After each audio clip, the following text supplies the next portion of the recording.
Okay, One Piece chapter 1162, God Valley Royale. God Valley Battle Royale. That's the name of the chapter. Let's just get right to it. We're just gonna skip the cover page. We can't. We gotta address the elephant in the room. Okay, we gotta talk about it. I'm upset. I'm not happy about the cover story, and not because it's over. I think most people are happy because it's over. It's because what was the point? Of course, we got the Moria stuff, which was cool. We got Ulti back. You know we love Ulti over here, but I felt like it went nowhere. It had an amazing beginning. Finding out Wano was underwater at one point, or this is the new Wano, and now we go through this topsy-turvy entire story with Yamato, and then it just ends just like that abruptly. Not a fan. Not a fan of how that happened. I didn't see any growth in Yamato, really. It was much more of the same. I mean, we visited shrines, we met new people. You would assume she's assembling her own daimyo. It doesn't really go there. Was it all just to let us know that Moria was a Kuzuki? I don't know. I really don't know. Let's talk about the chapter. Cover story's over. Maybe we get a new one. Bro, I really thought we were going to get to the point where we see another invasion of Wano just because of where we presume Blackbeard is going to go. I mean, it still could happen, but I thought Oda was kind of trying to line it up because it went so long. I don't know. I don't know what to tell y'all. This chapter could be viewed as perspectives because Oda is giving us things we've seen before, but just giving us more and different perspectives. Chapter starts off and we're seeing Rayleigh run back with Shaki, and Roger and the Roger pirates, they're clearing the way. They're saying, hey, the Rocks pirates are here, the Marines are here. We just have to clear the way so Rayleigh can get through. And of course, we run into the Rocks pirates, and some of them, they're still trying to go after Rayleigh because he saved Shaki. Like, yo, go after him. Where they have to tell Shiki, I believe, have to tell Rayleigh, or have to tell the other Rocks pirates, yo, chill out, right? You can't go after Rayleigh, or else you're going to hurt Shaki. What's the point of that? We came to save her. So it's telling us that no matter what, the entire goal, no matter who saved Shaki, they're okay with it. So in the midst of the Rocks pirates, even though they were a tumultuous bunch, there's some heart there, and Shaki was at the center of it. So Rayleigh walking out with Shaki, I mean, there's some people that obviously hated. They were like, yo, oh my God, really? Then there's some people, they're like, you know what? It is what it is, right? For the most part. Now, the main thing that people are talking about in this section is what Rayleigh is about to say to Shaki. Because Shaki, of course, cuts him off. Even though I'm like, Shaki, I want to know. She's like, you don't have to say anything already. I don't know, Shaki. I don't know what he's going to say. Let him say it. He doesn't say it. And there's speculation. Because is he telling her about another woman? Is he telling her about a child? Which seems to make the most sense. People are speculating that Rayleigh tells Shaki here that he has a son, and he has a child, and he has a woman pregnant, presumably. And people are speculating this kid, to be Dracula Mihawk. Now, it's possible people are looking at Rayleigh's attire and Mihawk's attire and seeing the similarities between the two. Now, the theory was running wild that Rayleigh and Shaki were the parents of Mihawk. Wouldn't be crazy if Rayleigh just knocked somebody else up and Mihawk was a kid of his. I mean, it could be something else completely different, but Shaki's saying, don't say another word. I already know. Now, could this be hinting at the fact that they knew when Rocks had a new kid? So is Shaki saying that she already knew that Rayleigh had a new kid because, they saw it all over Rocks? So I don't know. I don't know if it's going there. I didn't feel that initially until people started mentioning it. You guys let me know how you feel about it. Do you think Rayleigh's telling or hinting to Shaki that he has a child on the way? That feels a bit much, but it could be. Just let me know below. And of course, subscribe if you haven't looked down. Make sure you have watched the videos. You don't even realize you're not subscribed. But do that. Yeah. Anyway, I'm not sure. I thought it was a very interesting part because, Shaki, no matter what, she's going to ride with Rayleigh. We know, again, their bond is tied to almost her life. And, at this point, with him saving her life, again, essentially, in more ways than one, they're tied together forever. And, of course, in real time, they're still together. So, hey, man,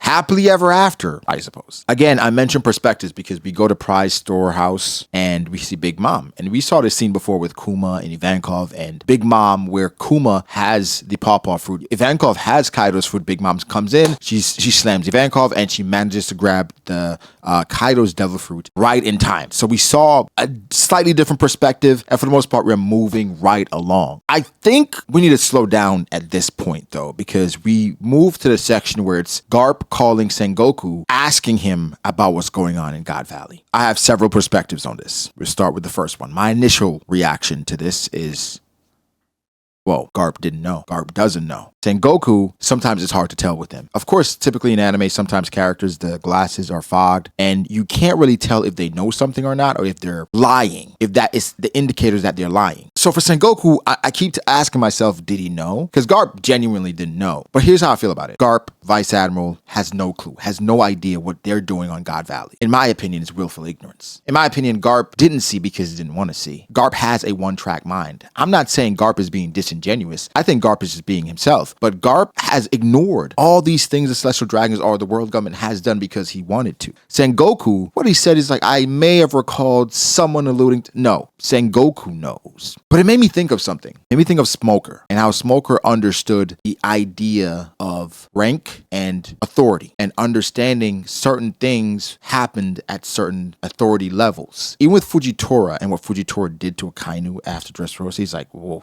to have the balls to do something like that. Whereas like, no matter the rank, you can do something, you can make an impact. But Smoker being elevated and understanding that for me to enact more change, I have to elevate myself, Captain, Rear Admiral to Vice Admiral. That is being aware. In the position that he was, he saw things and realized that change had to come in a different way. Garp had the opportunity to get a promotion, to understand more, to realize more. Now, I'm not saying that Garp is intentionally doing these things because Garp is who he is, and he's essentially just Luffy in the Marines. However, it is still ignorance. Now he's seeing this, and we understand what happens going forward. Garp doesn't leave the Marines. Now, this could have reinforced certain things and maybe inspired Sword, whatever. But at this point, Garp, you didn't see this all the way up as a Vice Admiral. You didn't understand the importance of rank, the impact that a rank brings. Of course, to you, you were free. You were free to do whatever you want to do in that position of Navy Vice Admiral, and you didn't care about anything else. You were basically at the pool, chilling until you heard about Roger, and you came running. I don't think this completely absolves Garp, but what do you do when someone is being unapologetically themselves, but they're being ignorant, not understanding the impact of their position, the impact of them? Now, who's the guy who ended up vanishing from Navy life? Some people are saying Zephyr, right? The guy who mentioned this ended up vanishing. As much as I don't think Sengoku's a bad person, I think Sengoku's willing to go to places and do things, understanding what's at stake. Way more than Garp. I don't know if Sengoku knows or not. A part of me feel like he knows. He knew. That's how a part of me feels. Because it just feels like a Sengoku thing. I'm not done with Garp. I'm not blaming Garp. I'm just saying, Garp, you are not innocent in all this. You chose that route, and this is the consequence. Not saying this is caused because of Garp, because no chance of that. However, you being the way you have been, ignorant, living life the way you wanted to, enjoying your own freedom, this is what's happening under your watch, essentially. Now, what are you going to do about it? I think it's less about what's happening now and more about what are you going to do going forward. Yes, it's not a dream. It's real. This is what's happening in the world. We praise Luffy all the time for having a one-track mind, being relentless, unrelenting, being the person that we know and love, chasing after his dream, unapologetically himself, not caring about everything else happening around him, being selfishly charming, caring about what's important. But again, this has been a major topic as far as Luffy and his interests, Luffy and politics, which I'll say this, I definitely think that Garp is a reflection of Luffy, but Garp doesn't have the same people Luffy has around him to save him in these situations, right?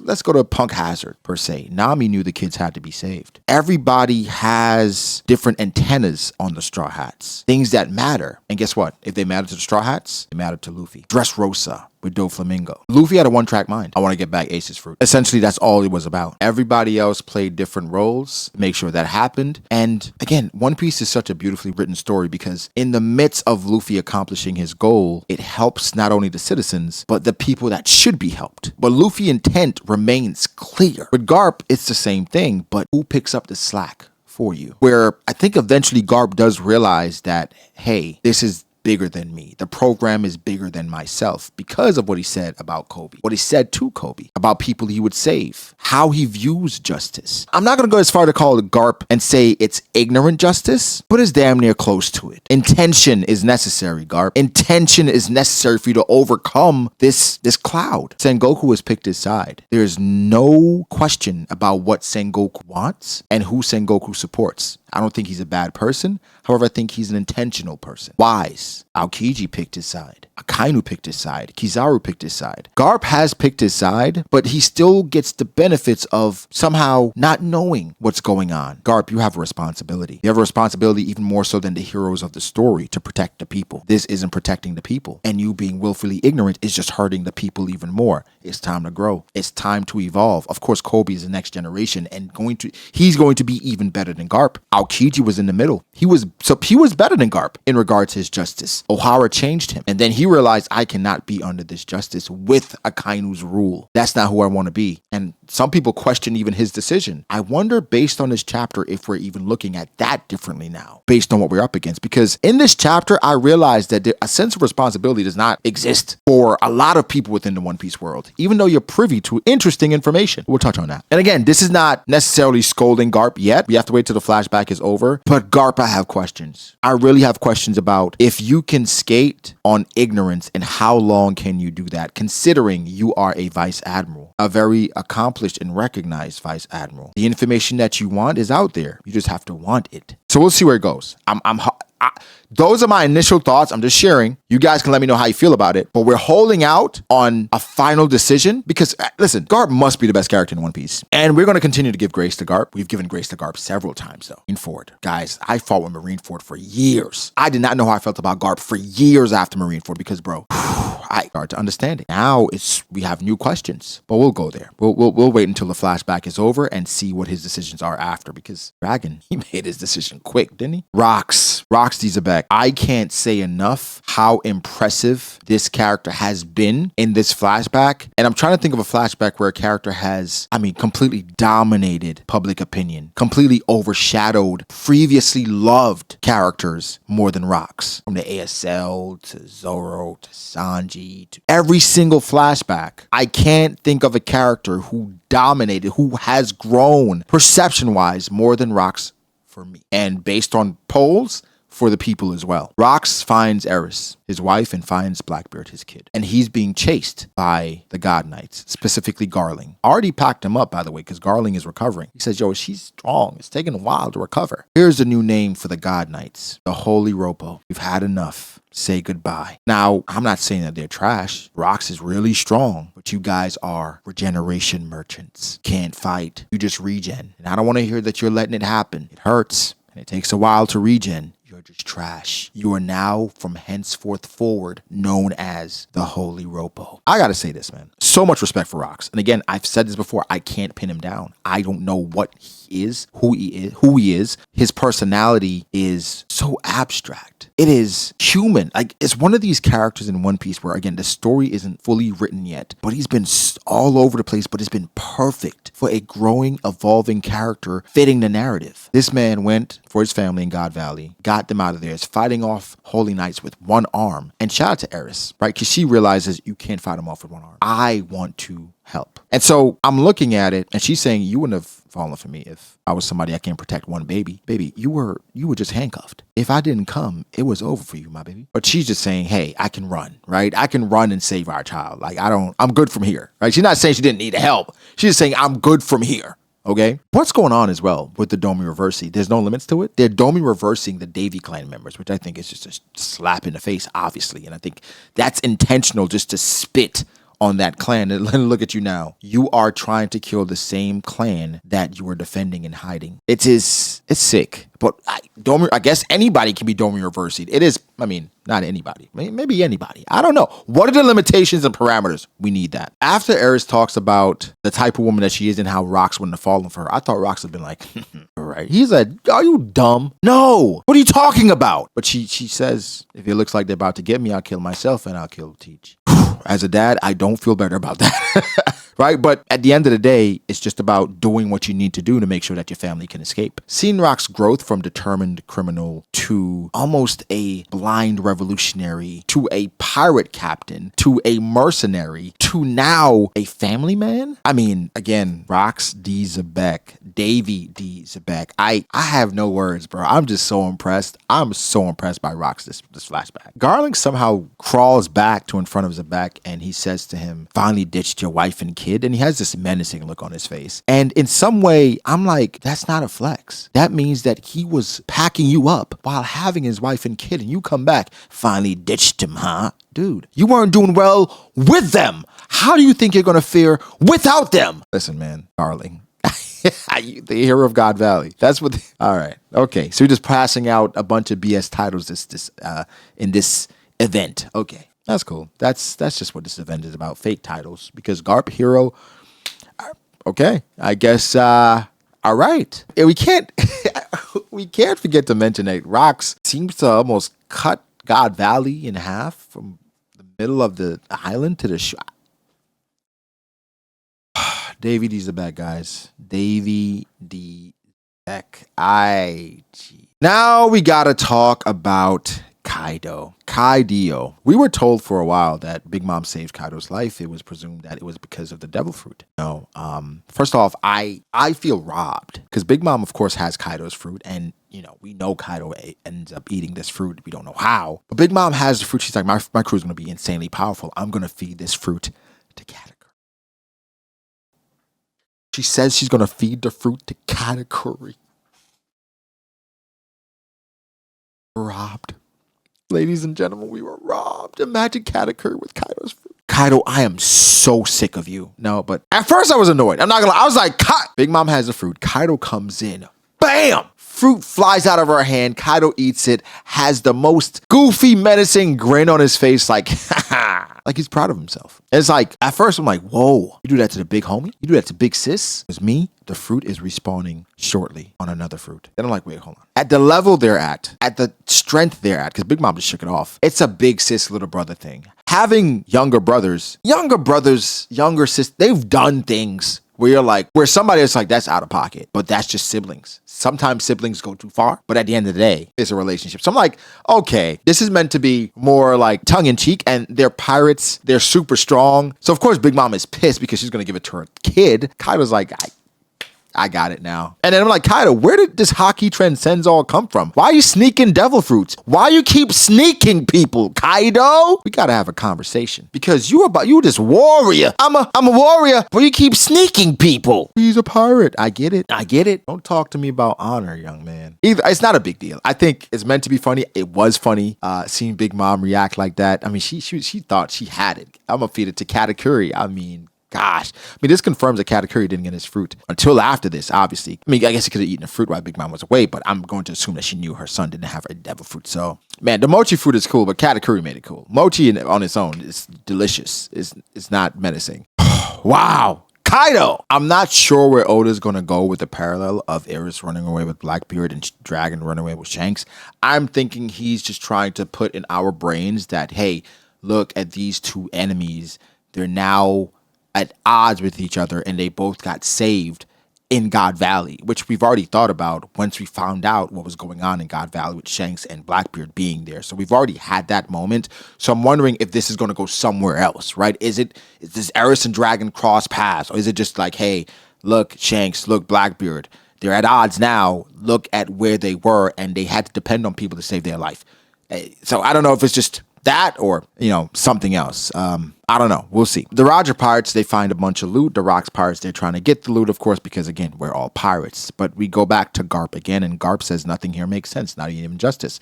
Remember remember Dragon says, hey, I left the Marines because I couldn't find justice there. Garp is saying the justice does not make sense.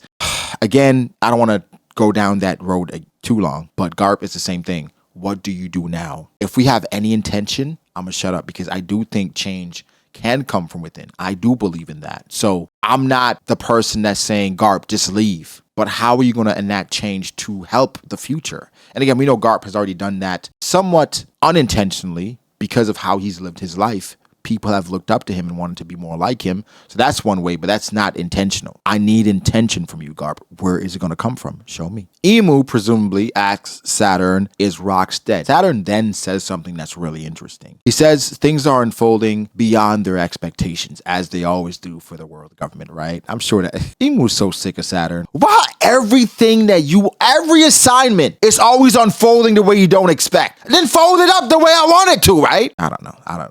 I feel like that's Emu, just mad and sick of him. But he also says, all this intense destruction, I believe if it continues, we risk something else being unleashed. What are you talking about? You talking about ancient weapon? Is a dragon coming? That's what I first thought of, and it's like we saw Kaido, right?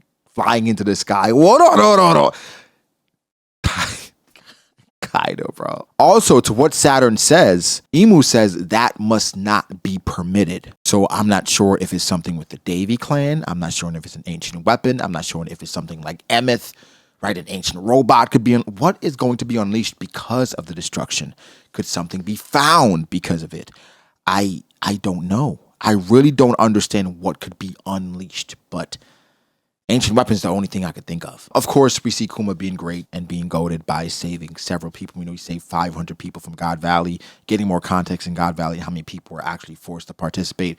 Kuma saved so many people. Shout out to Kuma. I thought that Kuma could have been one of the people to save Dragon and even Shanks, but they don't seem to be in this group. But, I mean, shout out to Kuma. I mean, we knew Kuma was goated. This just only continues. We see the three legends, Garp, Rocks, Roger, all not in the same spot, but they all react to Emu because Emu has come to the island. We see a beautiful moment because Rocks standing tall with his blade, Garling packed up yet again, and he says this, and I think it's a beautiful moment for several reasons. I'll tell you why. He says, how dare you go after my family? If you want me dead, I'll take you down first. And how the speech pattern is sometimes, even in the official, it makes Rocks feel like a real pirate. Right? And we always talk about Blackbeard and it's a real pirate, bringing piracy back to the sea or something like that. Either way, he talks about family. And guess who joins his side once he says that? Whitebeard. So this is my headcanon. I'm assuming what the anime is going to do. They're going to show Rox's standoff versus Garling. And I think Whitebeard is going to see it. And he's going to see Eris and young Teach running away, right? But he's not going to see Teach's face. I think everything is coming full circle because he's going to see Eris and Teach running away. And the same Teach that's going to be on his crew in the future, he sees them running away. He's like, Rox protecting them? And I think that's what brings them together. This is the first time anyone has ever helped Rox without something to gain. Every time we've seen somebody with Rox helping him, there was something to gain. He even says to Whitebeard, there's nothing to gain here. But for Whitebeard, the fact that he already stood up for his family was enough for him, right? He's a family man. He believes in that.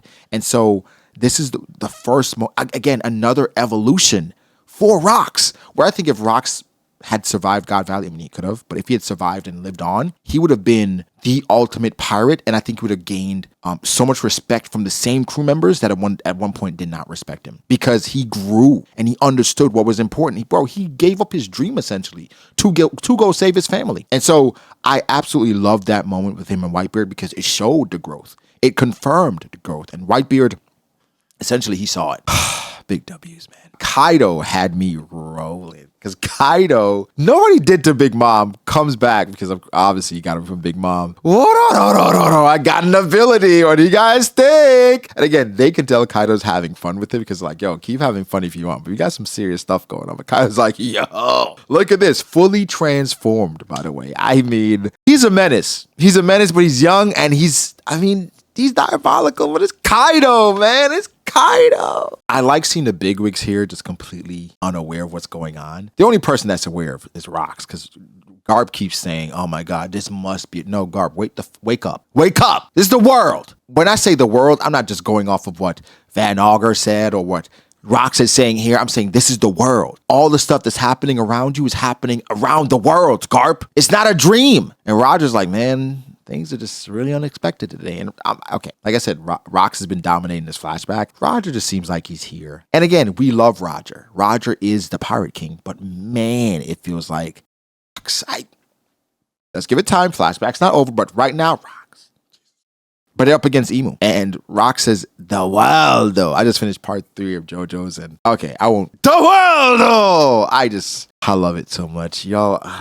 If you know, you know. But that's what Rox says. And we see Emu or Van Auger somewhat mimic that by when he talks about what they're going after. And so somebody made Blackbeard privy to his dad's knowings at some point. There's a proxy. There's there's a bridge, I should say. Somebody that bridged the gap for Blackbeard and gave him the steps and keys to the game. Absolutely love this chapter. We had clashes and things like that, but that wasn't what was important. I think the character writing was amazing. I think just how things progressed, the perspectives, the jokes. It had some funny moments, but a lot of heart too. Very, very great chapter of One Piece, even though we're going on break next week. I want to talk about these legends because if these legends are teaming up to beat Emu, what does the future hold for? Because this is Emu in Saturn's body, and can Emu just go into all the girls? Emu's like a cheat code, isn't he? This is not going to be fair. But guys, give me your thoughts. How you felt about the chapter? Clearly, I loved it. How did you feel about it? Like the video, subscribe. For more content like this, follow me on Twitter at BrogDace. Follow me on Instagram at Brogdy.ace. Thank you to my patrons. This would not be possible without you. Thank you guys so much for your support. If you'd like to become a patron, link in the description box down below. Do a lot of stuff over there. Just go check it out. Guys, y'all know the vibes. We'll catch you in the next one.